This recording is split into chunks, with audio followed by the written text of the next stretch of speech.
Sebuah mobil pengangkut 10 sepeda listrik ludes terbakar di jalan tol dalam kota Jelambar, Jakarta Barat. Diduga penyebab kebakaran akibat korsleting pada sepeda listrik.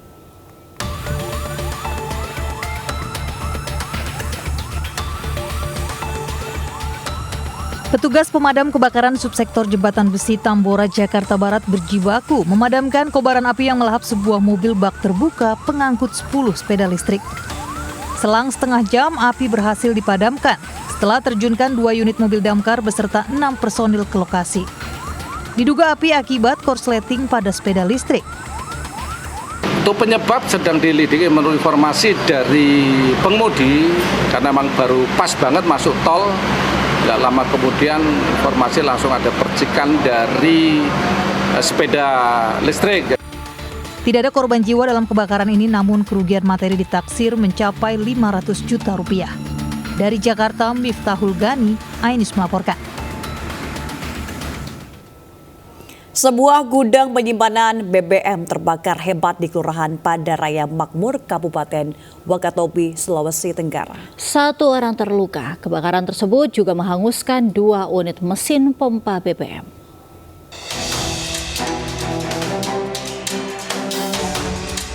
Kobaran api dengan cepat membakar seluruh bangunan gudang penyimpanan BBM yang berlokasi di Kelurahan Padaraya Makmur, Kecamatan Wangi-Wangi, Kabupaten Wakatobi, Sulawesi Tenggara.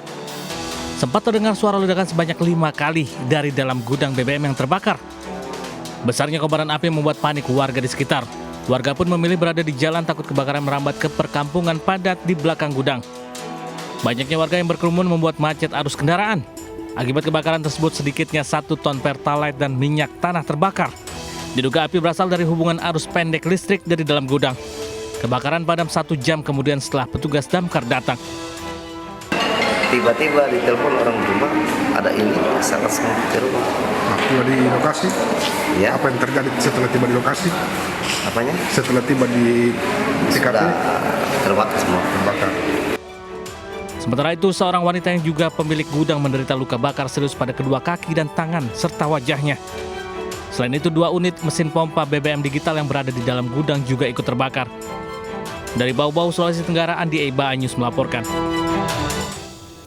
Pemirsa, ratusan warga desa Lekopadis, Kecamatan Tinambung, Polewali, Mandar, Sulawesi Barat mendatangi kantor Bupati Kamis siang. Aksi baku hantam pun tidak terhindarkan hingga seorang warga terluka.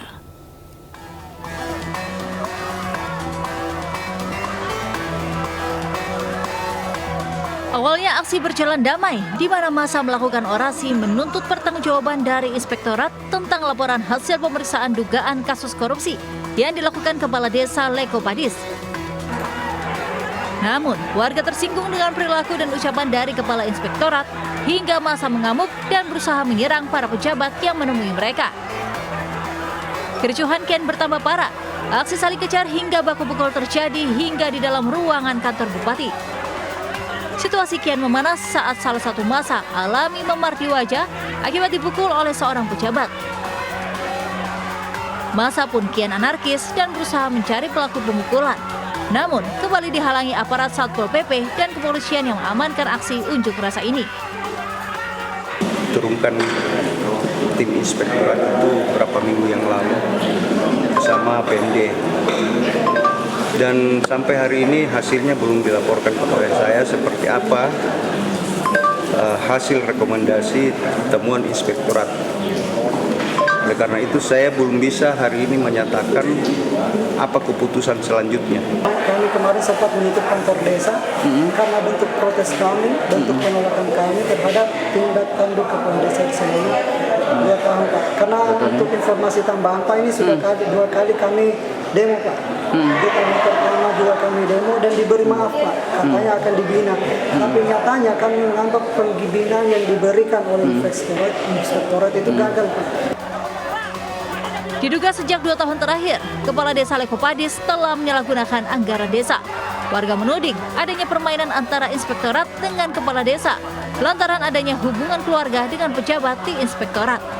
Dari Polewali Mandar, Sulawesi Barat, Huzair Zainal, Anyus melaporkan. Pemirsa, Gunung Semeru di Lumajang, Jawa Timur kembali erupsi dengan tinggi kolom asap letusan 900 meter dari puncak pada Kamis siang. Warga diminta untuk tidak beraktivitas di radius 13 km dari pusat letusan.